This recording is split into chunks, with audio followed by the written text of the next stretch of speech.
Been trying to figure out how to choose a bookkeeper lately? It is a big conversation for a lot of entrepreneurs. When is it right? What should you do? Who do you choose? Hey, this is Michele Sism. I want to welcome you to Entrepreneurs Take Action. And today, that is going to be our topic, how to choose a bookkeeper. I don't know if you know, but if you've paid any attention, the numbers are really close to my heart. I have a degree in accounting. I love playing in the numbers in the business. And so I thought that this would be a great time for us to have this conversation around how you can choose a bookkeeper. If you do not have a bookkeeper in your business and you're ever wondering, when do I get one? When do I start? Immediately, right? If that is not the business that you're in and you don't have an assistant who is doing it for you, you absolutely should be having a bookkeeper. The first thing we need to do is talk about the difference. You'll hear a couple of words used interchangeably here.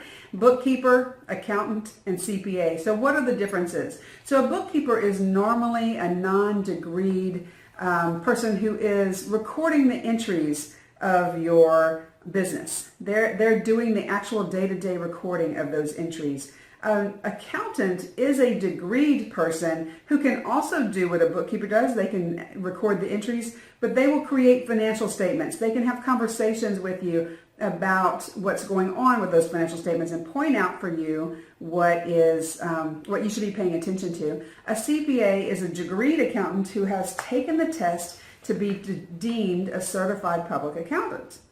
So for my business, Decisive Minds, I have an amazing bookkeeping company that does my daily books. And then I also have a CPA that I work with on an annual basis to file my taxes and things like that. I've chosen to divide those two.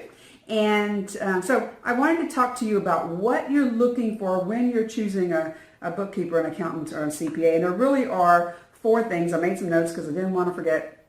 Number 1, do you feel that they are honest and trustworthy? You should ask references if you are meeting this person firsthand. Ask your friends, ask other entrepreneurs who they are using. I will tell you, I recommend my bookkeeper to people all the time because I've been working with them for years. I know that they're trustworthy. I know that I can just rely on them to get things done. So you want to be sure that you feel that when you're talking to this person. And I think that's one of those things you'll know and others will tell you about who they're using, okay? The second thing is to think about the level of risk that you are comfortable with and the level of risk that your bookkeeper CPA is comfortable with. So we really, people in these arenas fall on a couple of different sides. You have the really conservative who are never going to cross a line, who are going to be over conservative sometimes and maybe not even take the deductions that you're actually allowed in the tax code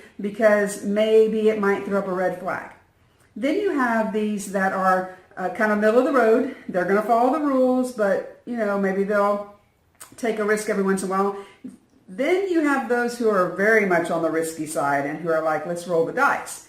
You have to look at what is it in your life that you can live with? What do you need to lay down at night and sleep with, right? So do you need the conservative bookkeeper or CPA? Do you want to have the risky bookkeeper or CPA? Okay, it's all about who you are and the level of risk that you can handle, number 1. And then number 2, if you're a risk taker and you go and hire a bookkeeper who's extremely conservative, then you're not going to be comfortable with that. I have a lot of clients show up and go, so I told them that you said I could do this, and they're saying no. And so there's really a difference in there about deciding what level of risk that you are willing to take. Number 3, do they have to be local or can they be virtual? For a long time, I've been in business my entire life, and all of our businesses, the bookkeeper, the CPA, everyone was right there in town. We could get in the car and go sit in their lobby and talk to them. Now I've been working with a virtual bookkeeper for 5 years now. I do have a local CPA. I can go sit in his office, but you have to determine what is comfortable for you. If you're good with not seeing them eye to eye, and actually with all the computer technology, you can see them eye to eye through the computer, but if you're not comfortable with not being able to walk into their office, then you might look for somebody local. If you're okay with that, then great. There's lots of great virtual options out there for you. And then number 4, you need to ask what softwares and programs that they use. So, if you're If you've been doing your books and you've been using QuickBooks and you go to a bookkeeper or CPA and they want to use something totally different that you've never had any experience with, you may not be comfortable with that because you want to still be able to look at your books and see what's going on and understand, right?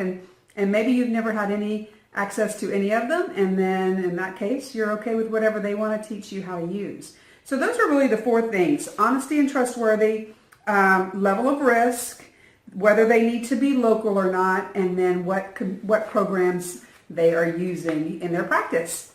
All right, good luck, and I can't wait to hear how you do choosing that next bookkeeper or accountant. This is Michele Sism saying be decisive. Bye-bye.